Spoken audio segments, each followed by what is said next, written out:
अस्सलाम वालेकुम dear students, कैसे हैं आप सब। My name is Rayan Malik and I am here to teach you physics class 9th। In this lecture we are going to solve the multiple choice questions of chapter number 2। So let's start our lecture. Exercise question 2.1, encircle the correct answer from the given choices. So you have 4 choices of each MCQ and you have to choose the correct one. The first MCQ is, a body has translatory motion if it moves along a. Options are A. Straight line, B. Circle, C.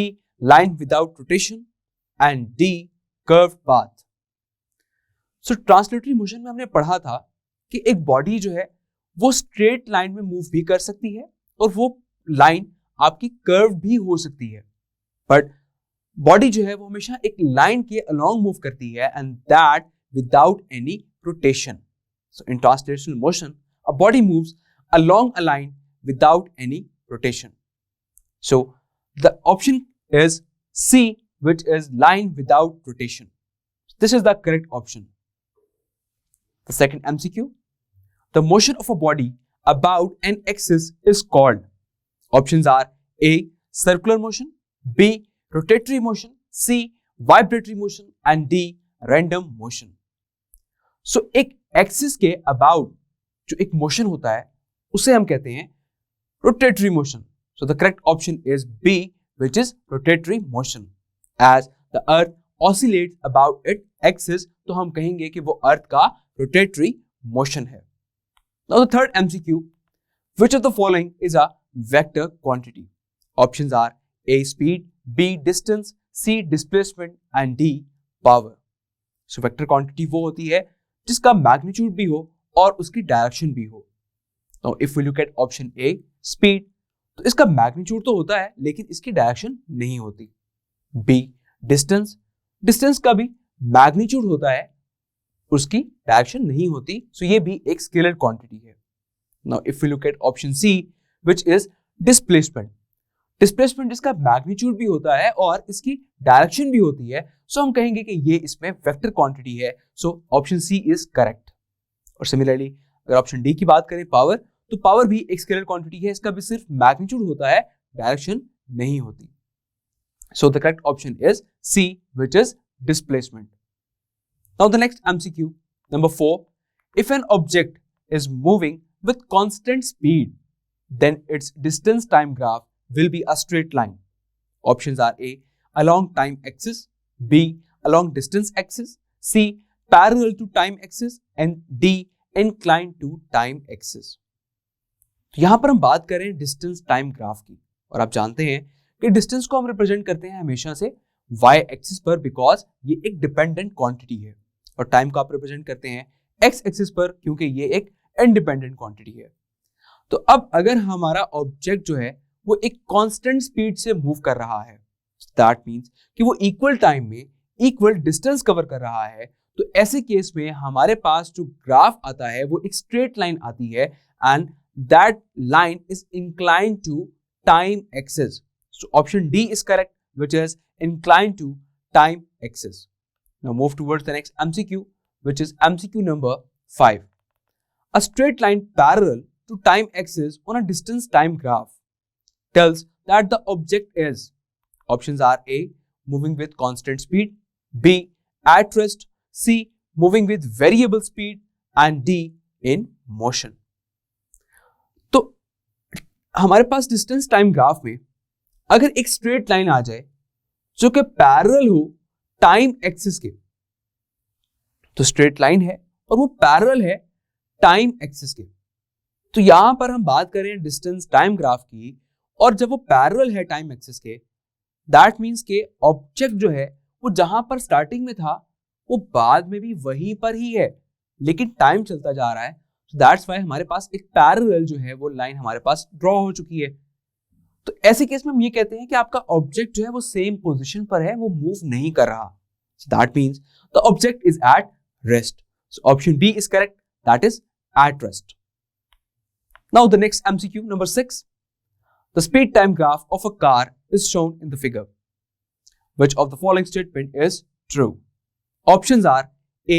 car has an acceleration of 1.5 meter per second square. B, car has constant speed of 7.5 meter per second. C, distance traveled by the car is 75 meter. And D, average speed of the car is 15 meter per second. तो यहां पर आपको एक graph show कर दिया गया है और इस फिगर में आप देख सकते हैं कि हमारे पास एक वेलोसिटी टाइम ग्राफ है जिसमें इनिशियल वेलोसिटी है 15 मीटर पर सेकेंड और फाइनल वेलोसिटी है हमारे पास 0 और टोटल टाइम कंज्यूम हो रहा है 10 सेकेंड्स का। तो आपने ये बताना है कि इसमें से कौन सी स्टेटमेंट करेक्ट है। So let's solve it on the white board. So now if we look at option A which is car has an acceleration of 1.5 metre per second square. तो फर्स्ट ऑफ ऑल इस graph के through हम find करते हैं acceleration. अब जैसे कि graph में आप देख सकते हैं कि हमारे पास यहां पर जो टाइम है वो है 10 सेकेंड्स का और हमारे पास यहां पर जो वेलोसिटी है वो है 15 metre per second.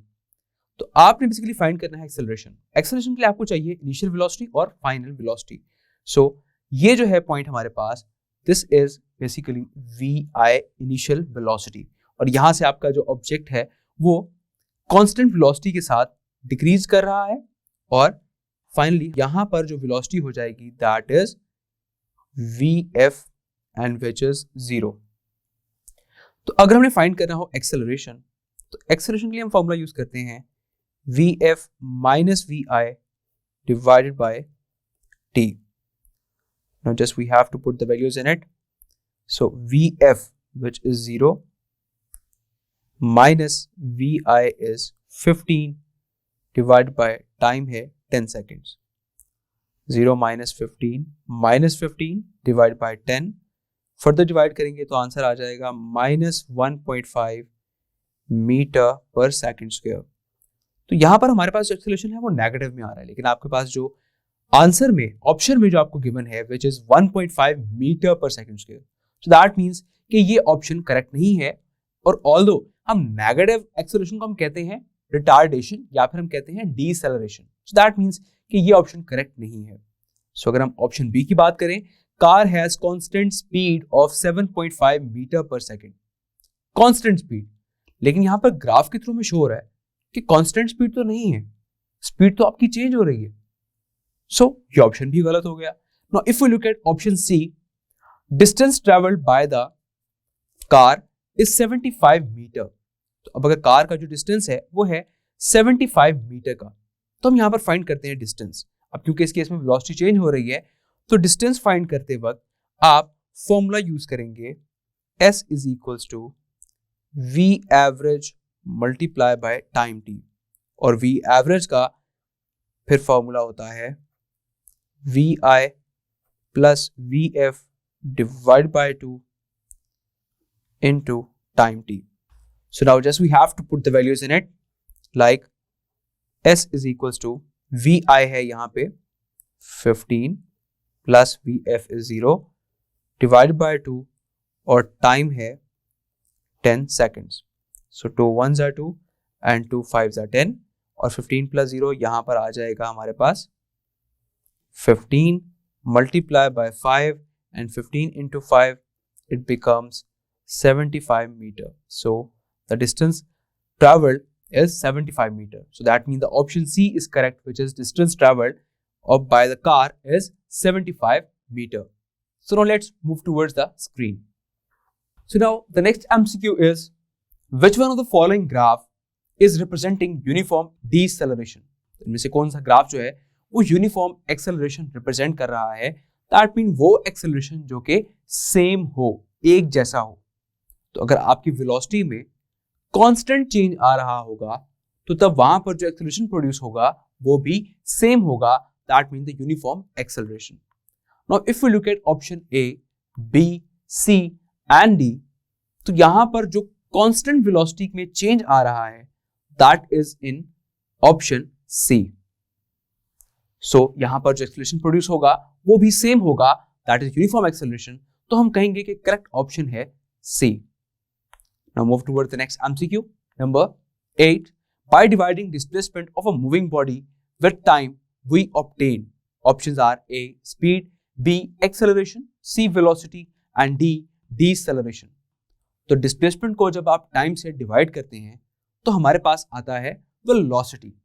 As velocity is defined as the displacement covered in unit time. So displacement over time, that is equals to velocity. So correct option is C. The next MCQ number 9. A ball is thrown vertically upward. Its velocity at the highest point is, options are A minus 10 meter per second square, B 0, C 10 meter per second square and D none of these. तो जब भी आप एक ball को vertically upward throw करते हैं तो वो एक हाइट पर जाकर for a while, for an instant वो बॉल वहां पर स्टॉप होती है. जब वो स्टॉप होती है दैट मींस कि वहां पर उसकी वेलोसिटी हो जाएगी 0.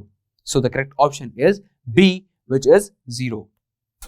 Now the next MCQ, a change in position is called, options are A speed, B velocity, C displacement and D distance. तो जब भी एक पोजीशन में चेंज आता है तो हम कहते हैं that is displacement, because displacement is defined as the shortest distance between two points.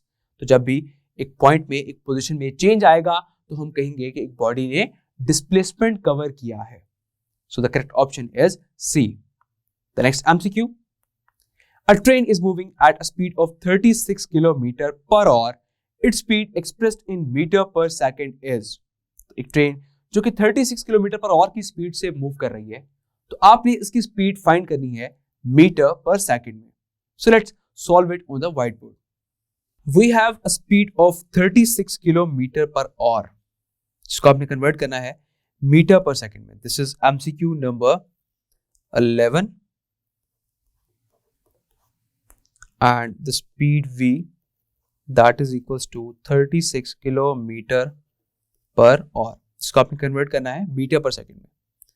तो फर्स्ट ऑफ ऑल हम यहां से रिमूव करेंगे किलो, और किलो प्रीफिक्स का मल्टीप्लायर होता है 10 raised to the power 3 और 1000. साथ में आ जाएगा मीटर, और अब यहां पर है पर आवर, और 1 आवर में होते हैं 60 मिनट और 1 मिनट में होते हैं 60 सेकेंड्स. तो इसको फर्दर मल्टीप्लाई करेंगे तो यहां पर हमारे पास बन जाएगा 36,000 मीटर और नीचे आ जाएगा 3600 सेकेंड्स. तो फर्दर जब इसको हम डिवाइड करेंगे तो यहां पर रह जाएगा 10. So that means the velocity is 10 metre per second. Clear? So the correct option is which is A, 10 meter per second. Now move towards the last MCQ. A car starts from rest. It acquires a speed of 25 meter per second after 20 seconds. So the distance moved by the car during this time is, options are A 31.25, B 250 meter, C 500 meter and D 5000 meter. तो एक car जो कि start हो रही है rest से, that means कि उसकी इनिशियल वेलोसिटी हो गई 0. तो यहां पर हम नोट कर लेते हैं as this is MCQ number 12 और हमारे पास इनिशियल वेलोसिटी है 0 metre per second. This is VI.